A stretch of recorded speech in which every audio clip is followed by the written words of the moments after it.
Wanted Killer VR is an early access action shooter. It's available for the Vive, Rift and WMR for about $10 US. Here's my review of it in its current state as of August 2018. Starting with the story, which is not all that clear. I get the impression that this is somewhat by design, in a your character is suffering from amnesia and is just as confused as you are sort of way, and while some games pull that off very well, this game doesn't really inspire the intrigue and investment to make that work. You play as one of 4 characters, but since only Ricky is currently available, you play as Ricky, who comes complete with a set of one-liners that would make even Serious Sam wince. Well, let's go kick some ass and then find some bubblegum.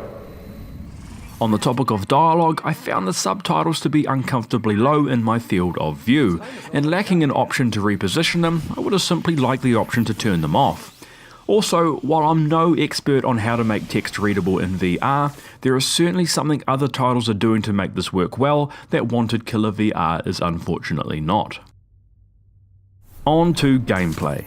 The game is basically a wave shooter that recycles the same 4 maps, with superficial differences like defend this while taking out waves of enemies, kill this boss while taking out waves of enemies, find these keycards while taking out waves of enemies, and wait for this train while taking out waves of enemies. Your health and armor are displayed next to your wrist and can be restored by zapping the appropriate pickups. All patched up. As for difficulty, there are no options, and I've personally found the game prohibitively challenging at times, so much so that I've not been able to finish it. Now for weapons, which both look and sound fairly good. You start each mission with one of 4 upgradable pistols, each with their own special ability. Additional weapons are acquired in-game from downed enemies, and include but are not limited to assault rifles, laser rifles, and shotguns. That leads us to Enemy, of which the game features several varieties, distinguishable mainly by the weapon they carry. Like you, your enemies are able to teleport, which I guess is only fair, and while their bullets do have a generously low velocity, the precision and immediacy with which they shoot more than make up for this.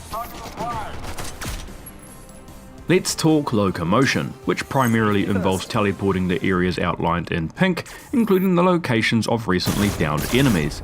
Teleport while holding the button, and the game will glide you there in slow-mo, allowing you to rain sweet death upon your foes as you Mary Poppins your way towards the corpse of their former comrade.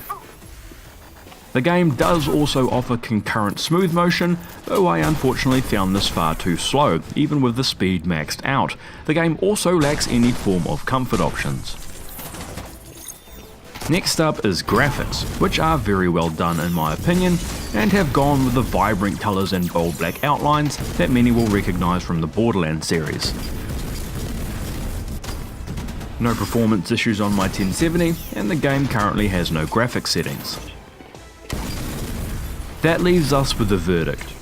While I appreciate what this game is trying to do to distinguish itself in what is a very competitive and popular genre in VR, it does have a way to go. For $10 US however, I will say that the price is right and the game can be quite a bit of fun.